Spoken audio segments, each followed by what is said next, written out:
La troisième chose qui est ordonnée dans ce hadith et que le prophète sallallahu alayhi wa sallam a mentionné, c'est la hijra, l'émigration.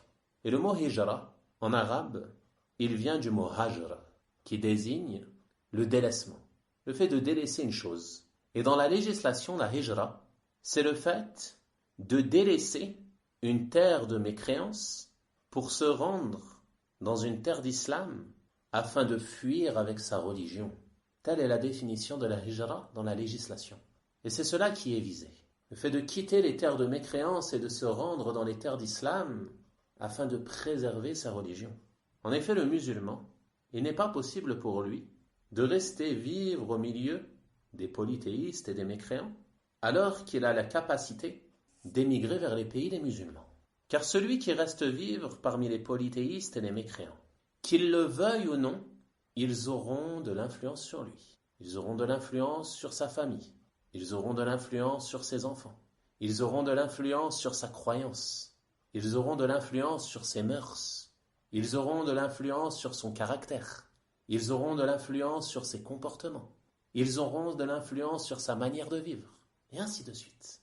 Car l'homme, il s'adapte, qu'il le veuille ou non, à la société dans laquelle il vit. Et il est influencé par son entourage.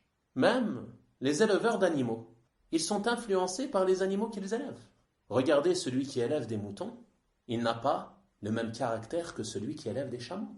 Celui qui élève des moutons, généralement, il sera doux et calme, car le mouton est un animal qui est calme, contrairement au chameau, qui oppose souvent de la résistance, qui se montre parfois violent.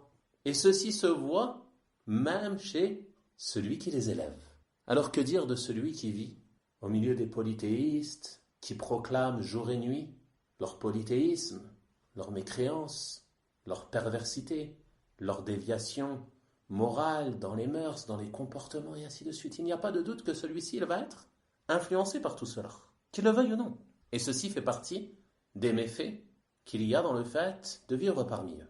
Également, il se peut que les polythéistes empêchent le musulman de pratiquer sa religion comme il se doit.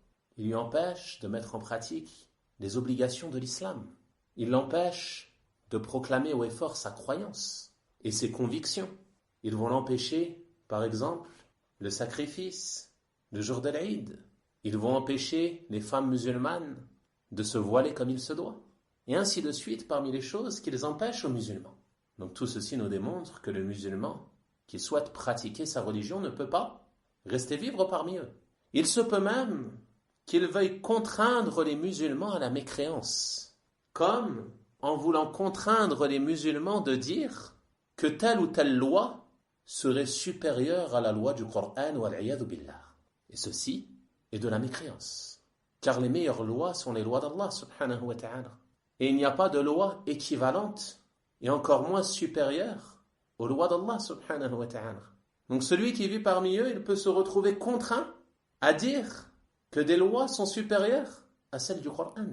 Et ceci relève de la mécréance, wal-'iyadhu billah. Donc il faut être conscient du danger qu'il y a dans le fait de vivre parmi les polythéistes.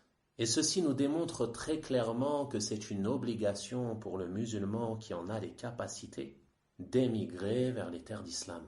Et Allah subhanahu wa ta'ala, il a adressé de sévères menaces à ceux qui n'émigrent pas alors qu'ils en ont les capacités, mais qui restent dans leur pays par amour de leur terre, ou amour de leur famille, ou amour de leurs biens, ou autre chose semblable. Il a dit subhanahu wa ta'ala, comme on le retrouve dans ce verset bien connu, dans Surat An-Nisa, au verset 97, lorsqu'il dit subhanahu wa ta'ala, إِنَّ الَّذِينَ تَوَفَّاهُمُ الْمَلَائِكَةُ ظَالِمِي أَنفُسِهِمْ قَالُوا فِيمَ كُنْتُمْ قالوا كنا مستضعفين في الأرض قالوا ألم تكن أرض الله واسعة فتهاجروا فيها.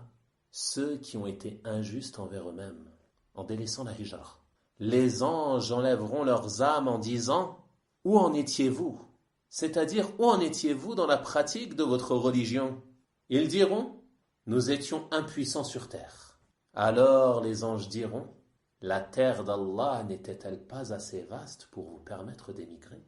C'est-à-dire si vous étiez incapable de pratiquer votre religion comme il se doit là où vous viviez, Ne voyez-vous pas que la terre d'Allah subhanahu wa ta'ala est vaste et que vous aviez la possibilité de quitter ces terres de mécréance pour vous rendre en terre d'islam afin de pratiquer votre religion comme il se doit, afin de vivre votre religion au quotidien, afin de donner à vos enfants une éducation islamique?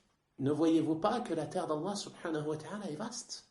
Et médite sur le fait que lorsque ce verset a été révélé, la terre d'islam vers laquelle les musulmans étaient ordonnés d'émigrer n'était autre que Médine, une petite ville de la péninsule arabique. C'était la seule terre d'islam. Malgré cela, Allah subhanahu wa ta'ala l'a qualifiée de vaste. Il a dit: la terre d'Allah n'était-elle pas assez vaste pour vous permettre d'émigrer? Alors que dire aujourd'hui où nombreux sont les pays musulmans, d'est en ouest, alhamdulillah, et qu'il est possible aux musulmans d'aller dans un de ces pays parmi ceux qui lui sont facilités. D'autant plus si celui détient la nationalité d'un de ces pays, qu'il a des origines d'un pays musulman. Qu'est-ce qui l'empêche de retourner dans son pays et aller vivre honoré parmi les musulmans? Mais non, nombre d'entre eux préfèrent vivre humiliés, avilis, rabaissés, au détriment de la pratique de leur religion. Pourquoi? Pour des biens vils de ce bas monde, wal'iyadhu billah. Allah subhanahu wa ta'ala dit dans la suite du verset: فَأُولَٰئِكَ مَأْوَاهُمْ جَهَنَّمْ وَسَاءَتْ مَصِيرًا. Voilà bien ceux dont le refuge est l'enfer, et quelle mauvaise destination. Est-ce que tu te rends compte qu'ici, Allah subhanahu wa ta'ala menace du feu de l'enfer celui qui vit parmi les polythéistes alors qu'il a les capacités d'émigrer?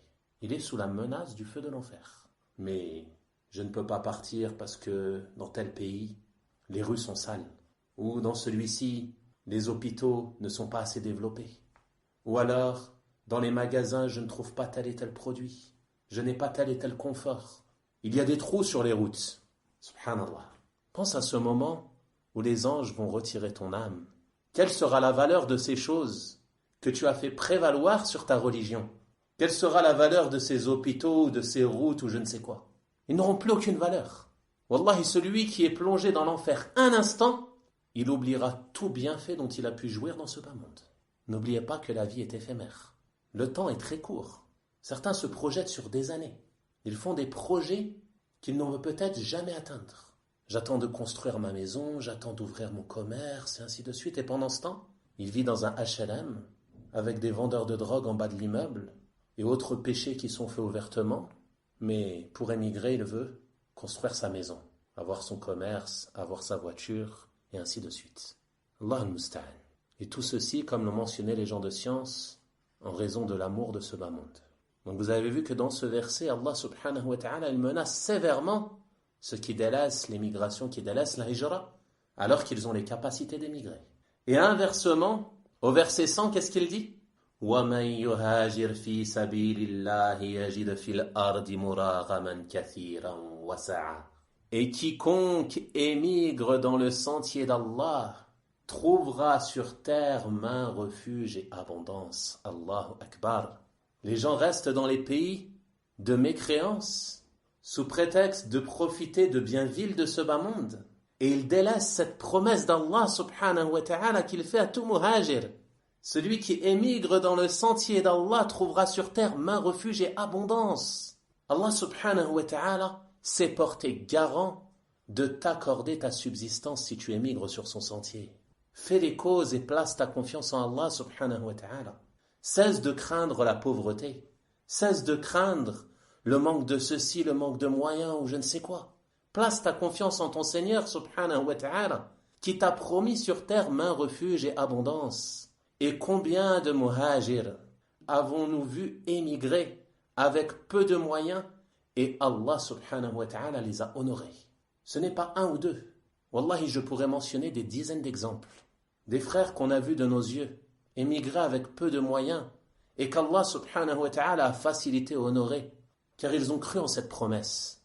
Ils ont su que ceci est la parole du Seigneur de l'univers qui détient la royauté des cieux et de la terre, qui administre tout dans cet univers. Tous les trésors de ce monde, ils appartiennent à Allah subhanahu wa ta'ala. Donc le croyant, il se doit de croire en la promesse de son Seigneur, placer sa confiance en lui et émigrer afin de sauver sa religion et vivre honoré parmi les musulmans. Au lieu de vivre dans la gêne, à se cacher pour pratiquer sa religion, à chercher toujours des moyens de se faire accepter ou je ne sais quoi. Non, pars vivre dans les pays musulmans avec les tiens. Tu seras honoré, bi'inillahi ta'ala. Et tu auras ainsi accompli cette noble obligation pour laquelle tu seras récompensé par Allah subhanahu wa ta'ala ici-bas et dans l'au-delà. Et tu dois avoir la certitude de cela. Allah subhanahu wa ta'ala dit ensuite وَمَنْ يَخْرُجْ مِنْ بَيْتِهِ مُهَاجِرًا إِلَى اللَّهِ وَرَسُولِهِ ثُمَّ يُدْرِكْهُ الْمَوْتِ فَقَدْ وَقَعَ أَجْرُهُ عَلَى اللَّهِ وَكَانَ اللَّهُ غَفُورًا رَحِيمًا. Et quiconque sort de sa maison, émigrant vers Allah et son messager, et que la mort atteint, c'est-à-dire la mort elle l'atteint sur la route, il n'arrive pas à atteindre la terre vers laquelle il voulait émigrer, sa récompense incombe à Allah, et Allah est pardonneur et miséricordieux. À partir du moment où il sort, qu'il est sincère pour Allah subhanahu wa ta'ala, même s'il n'arrive pas jusqu'à cette terre, et qu'il meurt sur la route, Allah subhanahu wa ta'ala va lui donner sa récompense. Ceci nous montre donc le mérite immense de la hijra. Quoi qu'il en soit, on retient ici que la hijra est une obligation, qu'Allah subhanahu wa ta'ala l'a ordonnée, comme il est venu très clairement dans ce hadith dans lequel le prophète sallallahu alayhi wa sallam nous dit « Je vous ordonne 5 choses qu'Allah m'a ordonnées. » Parmi elles, la hijra. Donc ceci était une parenthèse à ce sujet car ce sujet est d'une grande importance pour nous et c'est pour cela que j'ai tenu à le développer.